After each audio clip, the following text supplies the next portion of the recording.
Pedro Castro Martínez, quien está aquí junto a mí, que es doctor en Historia por la Facultad de Filosofía y Letras de la UNAM, es profesor investigador del Departamento de Sociología de la Universidad Autónoma Metropolitana Iztapalapa.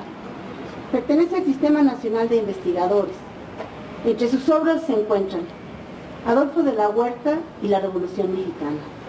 Adolfo de la Huerta, la integridad como arma de la revolución. Ciudad Cuauhtémoc, Chihuahua, crónica de su fundación. Soto y Gama, genio y figura.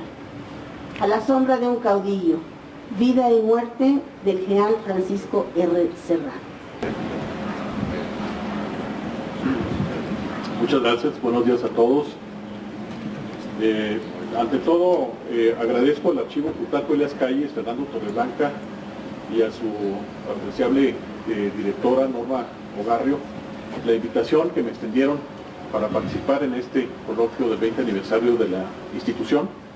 Comparto el regocijo de mis colegas en esta celebración porque aquí hemos pasado mucho tiempo y hemos encontrado cosas que han sido sumamente útiles para realizar nuestra vocación profesional. El tema que tengo el día de hoy es el de la cercanísima relación política y personal del general Álvaro Obregón y del general Francisco R. Serrano, unidos en el cariño y unidos también en el odio que se fraguó o se acabó de fraguar en el campo de la política.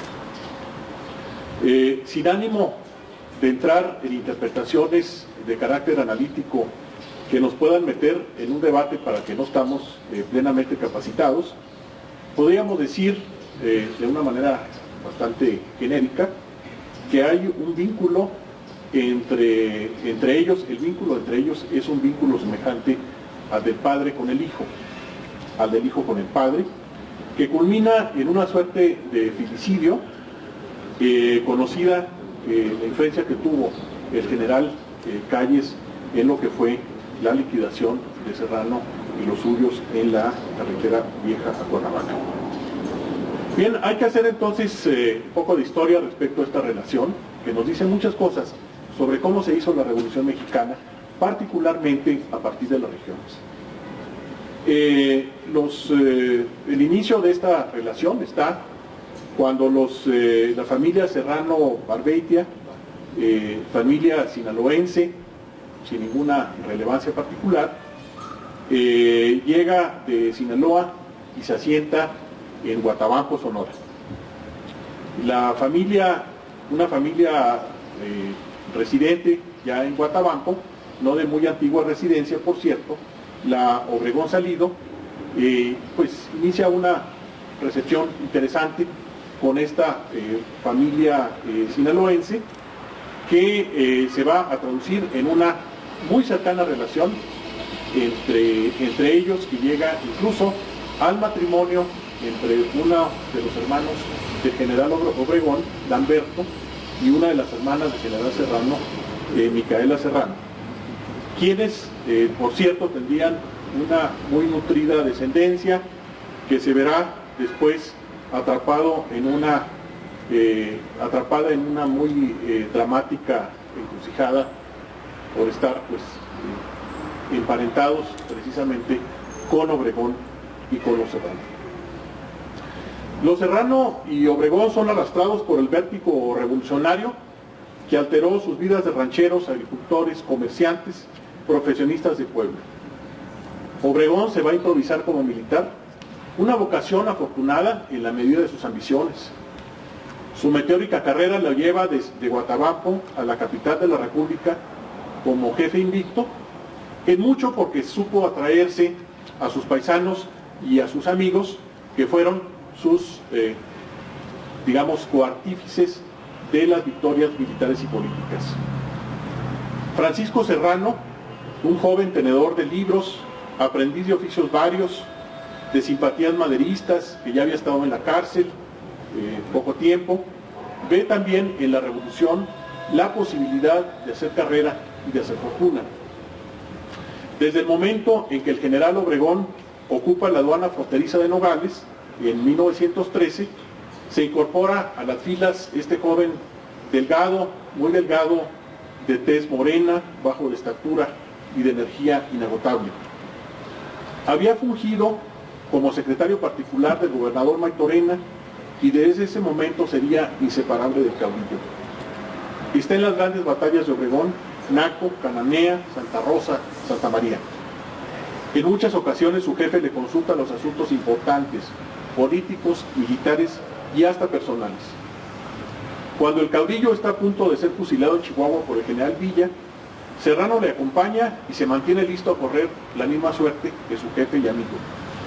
Cuando una escolta de fusilamiento le espera, convence a Villa de que no lo haga, con el argumento feliz de que en ningún caso en la historia de los grandes héroes estos habían asesinado a sus huéspedes. Sorpresivamente el centauro se rinde a los argumentos historiográficos de su interlocutor y se hace milagro. Con algunas peripecias, los sonorenses logran salir sanos y salvos de Chihuahua.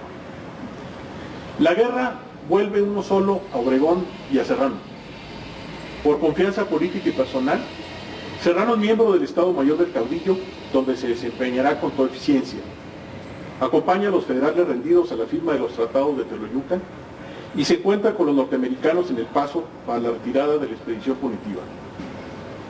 En Santana del Conde escapa por poco de ser víctima del proyectil que destroza el brazo del caudillo, y mientras este se debate entre la vida y la muerte, Serrano multiplica su estatura como jefe de Estado Mayor. Le acompaña en su retirada a Sonora en espera de mejores tiempos políticos. Está con él en Santiago de Tlatelolco, cuando se le intenta juzgar por el delito de rebelión en 1920, y aparece en Agua Prieta, listo para derrocar al presidente Carranza. Cuando el caudillo llega a la presidencia, Serrano es su secretario de Guerra y Marina.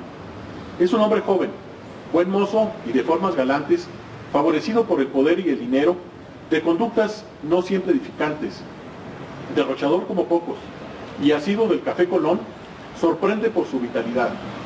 Sus excesos no estorban su trabajo, ya que es capaz de desahogar los asuntos de la Secretaría en largas jornadas. Y al final del periodo de Obregón viene la rebelión de la Huertista, y desde el puesto de guerra es elemento clave en la defensa del gobierno. La sucesión presidencial a favor del general Calles abre un compás en la meteórica carrera de Serrano. Es enviado a Europa a que conozca mundo y se prepare para ser un posible candidato a la presidencia de la República. Obregón le pone una condición: que no reside en París, esa capital del pecado, sino en Berlín, a la que considera, supongo yo, menos pecaminosa. Pero no lo es. Pero Serrano viaja, se divierte, celebra juergas memoriales en Sevilla, en la Ciudad Luz. Permanece en el viejo continente algo así como 2 años y medio, creyendo que tanto Calles como Obregón lo elevarían a la presidencia, pero cuando regresa se entera que el general prepara su reelección. En plena crisis, con la Iglesia y la rebelión cristera, Calles le pide que se incorpore a su gobierno. Desde que entra a territorio mexicano, se suceden los efusivos recibimientos a lo largo de la vía del tren. Gobernadores, jefes militares, políticos, se pelean por agasajar al recién llegado que finge no entender lo que pasa. En la Ciudad de México, la estación Colonia no da abasto a la cantidad de personas que lo aclaman y quieren saludarlo. Don Fernando Torreblanca, secretario particular del presidente Calles, anuncia que Serrano ha sido nombrado secretario de Gobernación y que asumirá el puesto de inmediato. Pero no tarda en percibirse que algo marcha mal, cuando Serrano declina el ofrecimiento. La explicación, privada no pública, en plena crisis con la Iglesia, por convicción personal y presión familiar, no está en la capacidad de asumir un puesto que choque con los católicos en medio de la crisis entre la Iglesia y el Estado. Aunque nunca se dijo, esta negativa debió calar hondo en el presidente Calles, necesitado de aliados para combatir la movilización política dirigida tras bambalinas por el alto clero. En un rápido viraje, es nombrado gobernador del Distrito Federal, que se dijo le permitiría estar en contacto con las principales fuerzas políticas del país y le darían una experiencia administrativa adicional. Un día Serrano le expresa a Calles su deseo de renunciar al cargo de gobernador del distrito, a fin de poder lanzar su candidatura a la presidencia, de acuerdo con la promesa de que tanto él como el caudillo le ayudarían a llegar al poder el día 1 de diciembre de 1928. Calles le sugiere entonces que antes de renunciar vea al general Obregón. El general Serrano se marcha entonces a Sonora para hablar de la próxima campaña presidencial con el vencedor de Santa Rosa y Santa María y se entrevista con él en Cajeme, reunión de la que resulta un abismo profundo entre el superior y el subordinado, entre dos amigos que se debían mutuamente servicios y favores. No es posible llegar a ningún acuerdo en la larga conferencia que tuvieron los dos divisionarios. El general Obregón volvería a lanzar su candidatura a la presidencia de la República. Serrano se opondría a ello en buena lid. Cuentan que al despedirse de Obregón le dijo su contrincante desde ese momento: Serrano, bueno general, ya sabe usted que vamos a una lucha de caballeros. Obregón, yo te creía inteligente, Serrano. Si en México no hay luchas de caballeros, en ella uno va a la presidencia y el otro al paredón.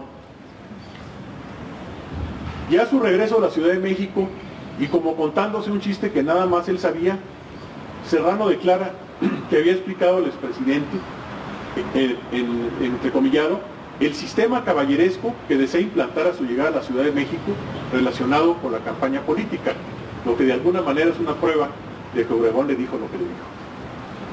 No quedan dudas. Obregón regresaría a la presidencia de la República a cualquier precio. Destruye el pacto con Serrano y se dedica a atacar su reputación. A sus cercanos les dice que envió a su protegido Europa a quitarse sus vicios, pero que no solamente regresó con ellos, sino que adquirió otros nuevos. El caudillo, en consecuencia, honraría sus principios y se sacrificaría una vez más por la patria. Una vez más, hablaba desde su segunda piel, su instinto de único líder. Tiene el poder de estar por encima de los hombres, las instituciones y sus leyes. Un imperativo de orden superior, deducible de sus motivaciones profundas, modifica violentamente la relación de las fuerzas políticas y el único principio sagrado de la revolución, la no reelección, es hecho de lado por quien, en el imaginario colectivo, es la encarnación misma del proceso revolucionario. ¿Qué condujo a Obregón a volver a la presidencia? Un afán desmedido de poder, la convicción de que con Serrano con Gómez la revolución estaba en peligro, una cesión de su postura ante los llamados de su grupo más íntimo, el temor de que Calles, aliado con Morones, desplazara al obregonismo. No existe una respuesta única, sino más bien hay diferentes versiones. Ante estas oscuras circunstancias, el análisis de la temeraria decisión de Obregón de regresar al poder deberá atender un espectro de posibilidades que incluyen, a más de los aspectos subjetivos, otros de orden objetivo, tales como el cansancio social de una larga guerra civil, la dinámica propia del caudillismo y la decadencia de la clase política revolucionaria. Obregón ya no es el primer serranista y Serrano ya no es el primer obregonista, como se llegó a decir de manera contraria muchas veces. Ahora el sentido queda muy claro. Obregón es el primer antiserranista y Serrano el primer antiobregonista. Si Obregón tuvo ante sí dilemas terribles, no son menos los de Serrano, con la diferencia de que el caudillo prepara con tiempo sus movimientos, mientras el segundo se mantiene un buen rato a la defensiva. Se le vio dudoso, pero ante la insistencia de los suyos, Serrano acepta ser candidato de oposición. En abono de su valor, desde el primer momento manifiesta que tiene sus minutos contados al ser candidato de oposición. Conoce al caudillo mejor que nadie, sabe que no perdona a sus enemigos y tampoco a sus amigos. Una mezcla probable de dignidad personal, resentimiento, afán de poder y convicciones políticas le da bríos para acometer una empresa en las que tiene todas las de perder. Es el comienzo de la lucha entre personajes insignes que culminará en un desenlace trágico en que la ficción y la realidad se verán en los espejos de la cordura y la irracionalidad. En atención al desencanto general a causa de las consecuencias de las sucesiones presidenciales, Obregón afirma que el país no debe temer por el resultado de la próxima campaña, aunque se diga muchas veces que va a degenerar en tragedia. Lo que sería una profecía autorrealizable, para Obregón no es, en último análisis, más que una tanta de las maniobras de la reacción. No terminaba la hora en que la Revolución Mexicana, en su apetito insaciable, seguía devorando a sus propios hijos. Ahora les tocaba a los de casa. La campaña presidencial de 1927 es grosera más no poder. Insultos y acusaciones desmesuradas se lanzan contra Obregón y de Obregón contra Serrano y Gómez, el otro candidato de oposición.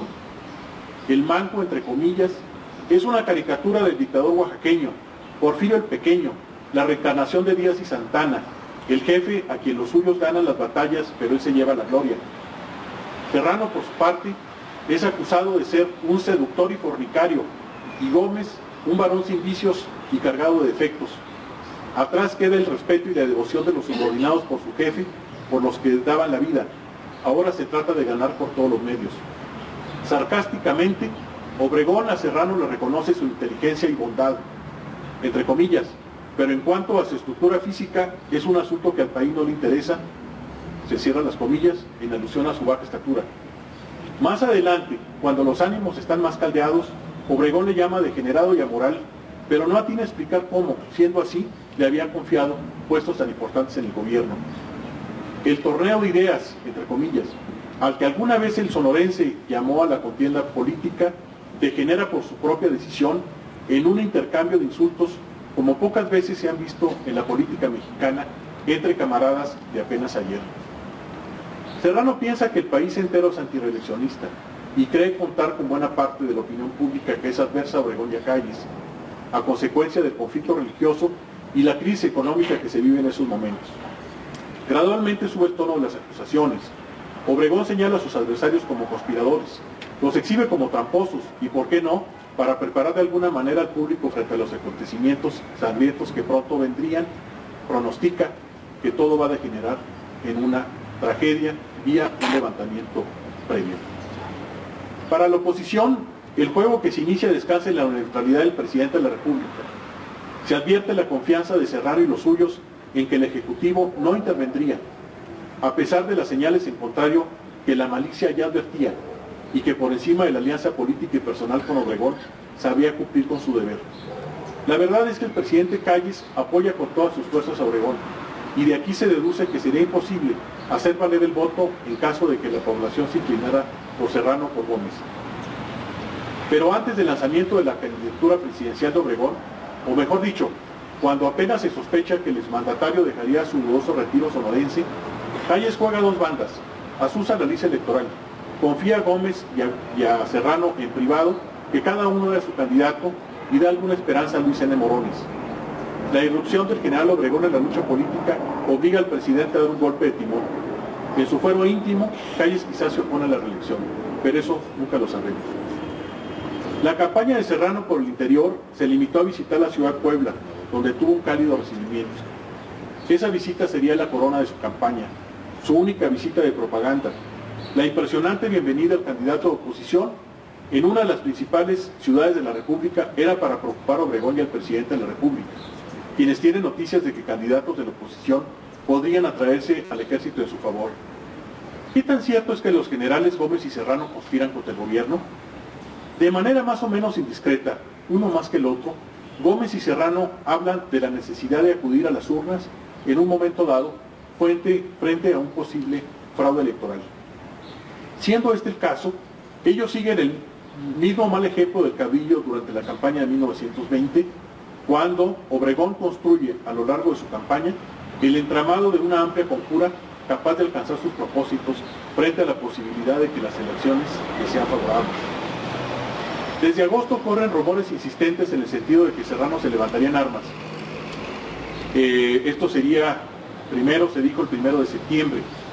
Habría una aprehensión de diputados y senadores favorables a Obregón y luego se disolverían las cámaras. El rumor incluye a Calles como participante en esta maniobra. Se decía por su disgusto dada la vuelta de Obregón al poder. Después se menciona el 10 de octubre y no ocurre nada. El tema del golpe es el más platicado en los corrillos populares, en los parques, en las cocinas, en los lavaderos. Por estas fechas, Serrano se entrevista con el presidente Calles.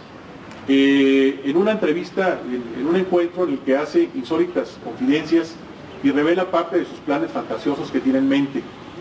Pensando los aliados, solicita al primer mandatario disolver las cámaras.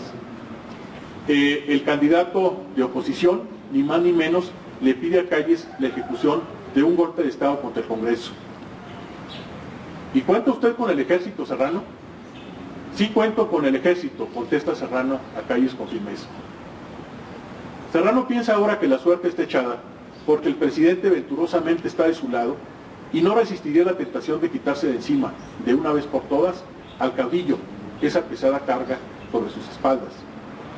¿Y con qué generales cuenta usted, Serrano, para dar ese golpe a las cámaras? Cuento con el general Eugenio Martínez y con toda la guarnición de La Paz. Después sigue enumerando a todos los demás generales que están comprometidos con él. En cuanto Serrano sale del despacho presidencial, se envía un telegrama urgente a Obregón, que se encuentra en ese momento en Sonora, y le pide que acuda a la capital para acordar las medidas que debían tomarse. El caudillo se presenta en Chapultepec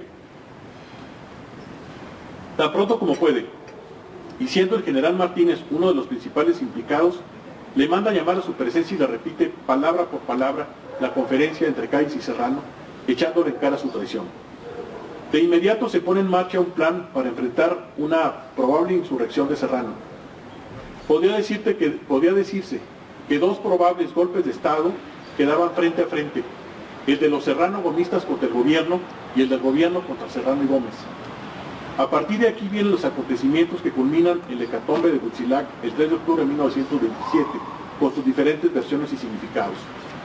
Uno de ellos triunfaría sobre el otro, y suponiendo sin conceder que el general Serrano y sus compañeros son el centro de una conjura mientras están en Cuernavaca, la verdad es que al momento de ser aprendidos no son unos sublevados, ni cuentan con armas ni con ningún elemento que les incrimine.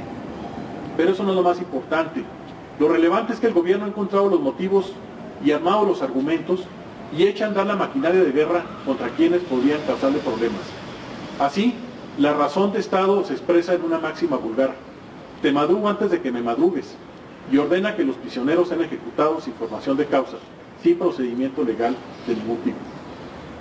La responsabilidad de Obregón en el asesinato de Serrano y 13 personas más está en el hecho de haber presionado moralmente al presidente Calles para realizar las ejecuciones. El general Claudio Fox, que tuvo la mayor responsabilidad en la ejecución material, dejó su testimonio pavoroso.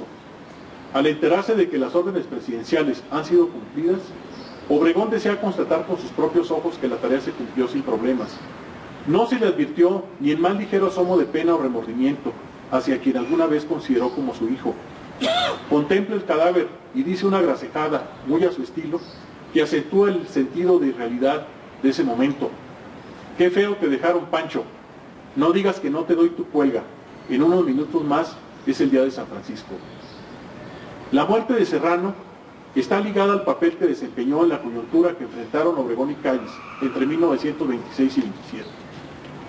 En términos estrictamente políticos, no es una muerte resultado de un enfrentamiento personal ni del azar, sino del lugar que ocupan los actores en este momento histórico y de las alternativas que tiene el Estado para enfrentar una situación delicada y peligrosa ante el raquitismo institucional y cultural producto del autoritarismo. Para ser más concreto, en términos de realismo político, el asesinato es parte constitutiva del ejercicio del poder y un medio al parecer indispensable para resolver determinadas tensiones políticas. La decisión del presidente Calles de ultimar a Serrano tiene una relación directa con las dificultades que experimenta el sistema político para salir de su lógica caudillista. Las razones del Estado en ese momento se imponen a toda consideración humana, a la amistad, a los parentescos, a las camaraderías. Sin embargo, la presencia de un solo aspirante a la presidencia después de Huitzilac, así como de su papel imaginario en los acontecimientos, se tradujo en el fin de la legitimidad del caudillo. Sus días están contados, como el de todos los actores en este drama isabelino. Como si le pesara el crimen de su hijo Francisco Serrano, Obregón ya no sería el mismo. Cuando llega por última vez a la Ciudad de México, se le advierte melancólico, apagado, disgustado, cansado, quizás arrepentido. Las armas que ultimaron a Serrano se transfiguraron en la pistola que se dispararía 5 veces en el banquete de la Bombilla en manos de un fanático religioso. Es una tragedia incomparable. En 1928, los 3 candidatos presidenciales de 1927 ya no existen. El caudillo y el caudillismo por fin se liquidarían y se darían los primeros pasos en la fundación de instituciones tales como el Partido Nacional Revolucionario, que curiosamente llevó el nombre de uno de los partidos que apoyaron al general Francisco Serrano. ¿Será casualidad? Muchas gracias.